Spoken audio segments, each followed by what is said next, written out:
Hey, once again, welcome to my channel. So today I'm going to be talking about some newer kit and what I'm working on right now.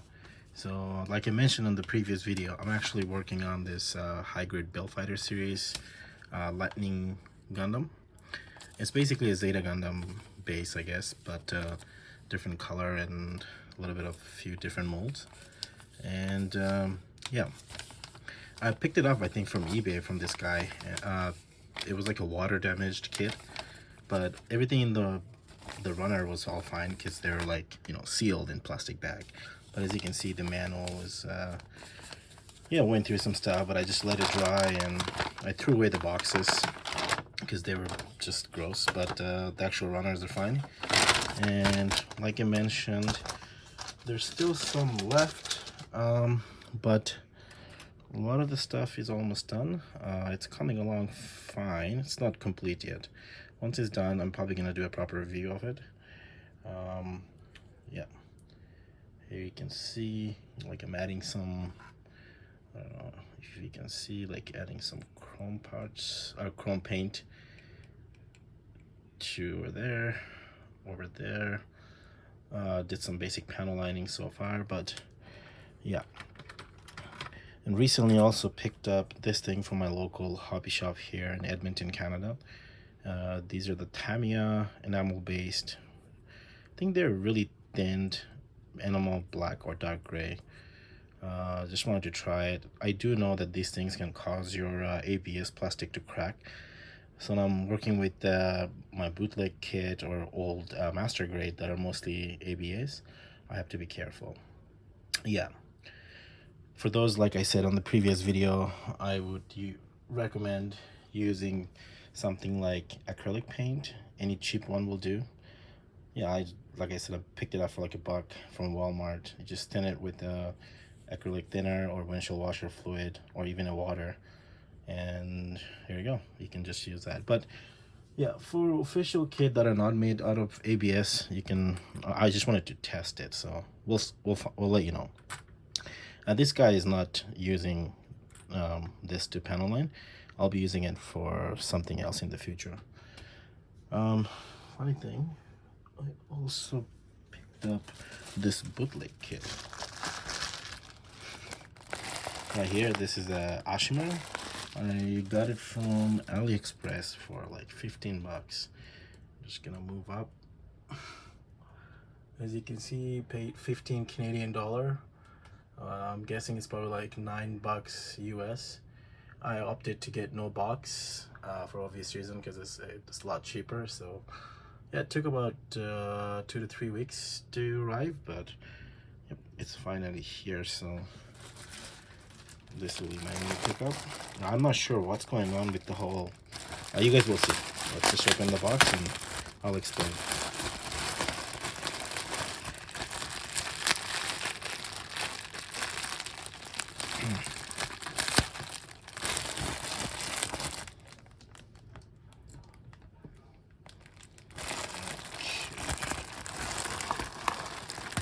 You get a lot for 10 bucks, I guess. Okay. Maybe I'll zoom a little bit. Yeah. So this is you get a sticker sheet and a water slide decal. And that's the clear piece runner right there. Yeah, I'm not sure what's going on with this whole with this bootleg, this whole pumpkin pie warrior. I guess because Ashimar looks like a pumpkin pie, I'm assuming it's some kind of joke or trying to avoid a copyright, but we all know this is just a one-to-one bootleg of official high grade. But like I mentioned in the previous video, I don't have any bad thing to say about not pumpkin but bootleg.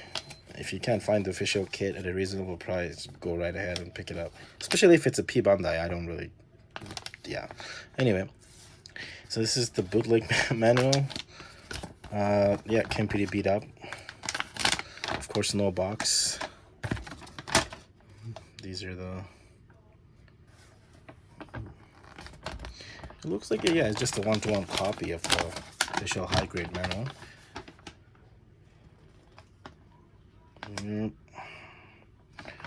Alright, let's look at some of the runners.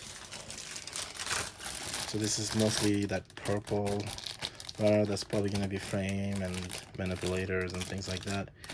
Some stuff is loose, but that's expected from a bootleg, I guess.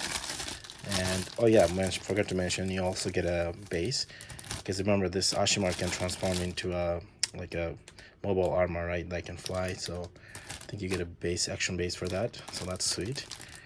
And from what I can see so far, of course I haven't built it, so I don't know the test and stuff. I'm expected to have like things not fitting well, might need a glue and so on, but what can you expect? You know, it's $9 kit, so yeah. So it's mostly molded in oranges for most of the outer frames. And so those are the two runners, and then you get this deep green, like a forest green runner. The mold seems to be pretty good for a copy. Yeah, the vent, like, it is slightly washed away, like the molding, but I think with the minor touch-up, they would look okay, I would say. Once again, if you obviously don't like the copy of the mold of the clone, you can always get a real one, but it's just that it's very hard to get a Gunpla in Canada.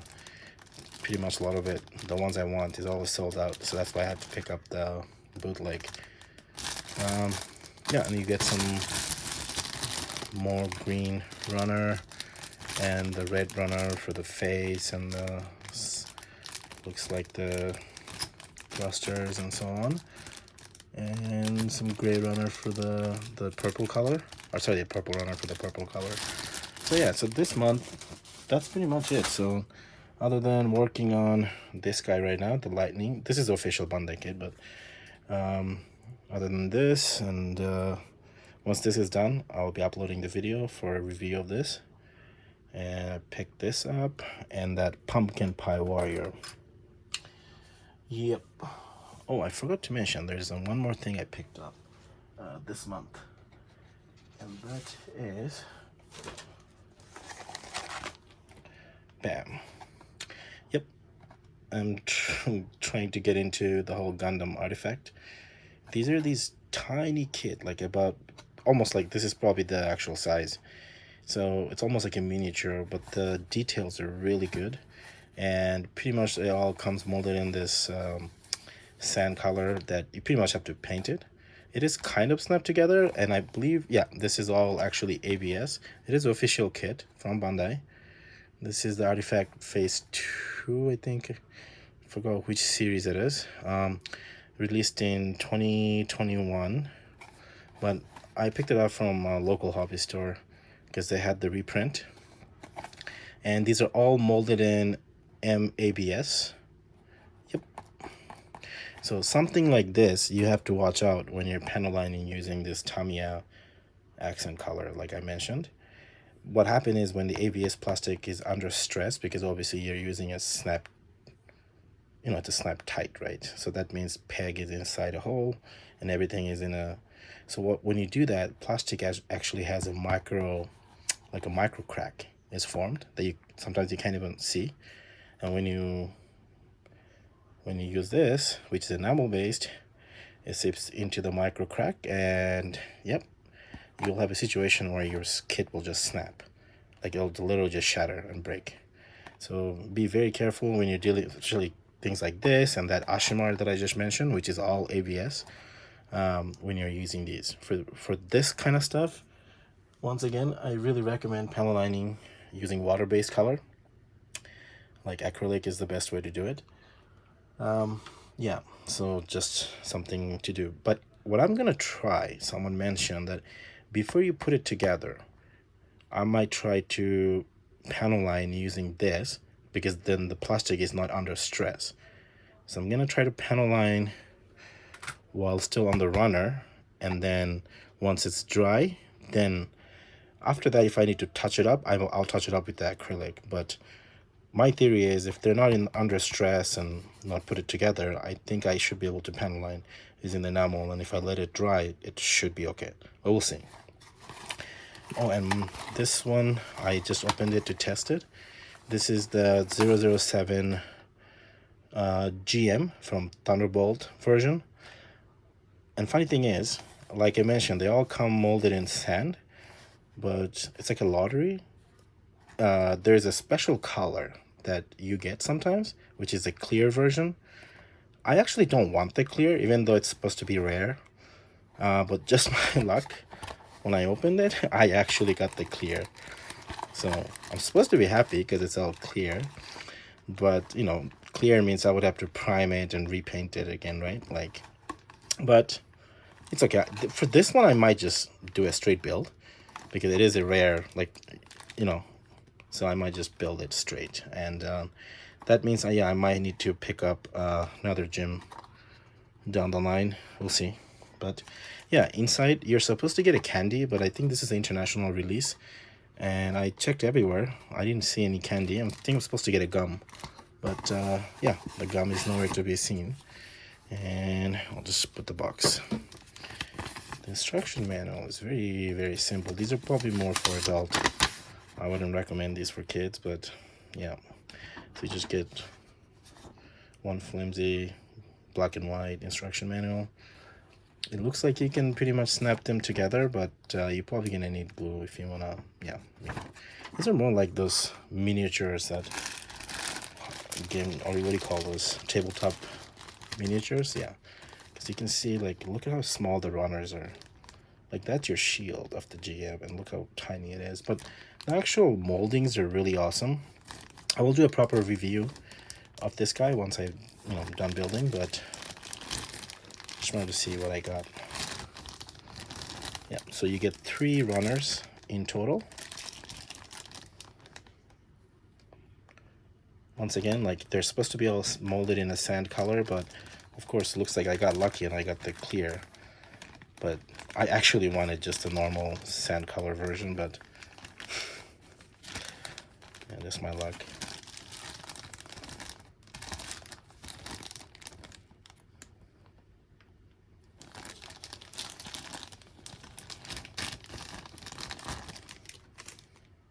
Yep.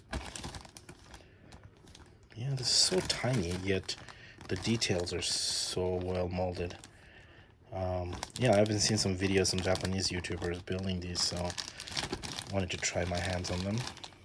Yeah, I'll do a proper review of this guy when it's time to build. For now, this will go back to my stack of unbuilt kit, unfortunately.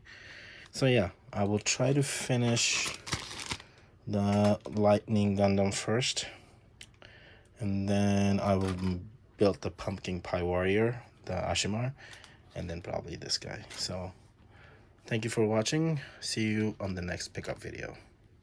Bye.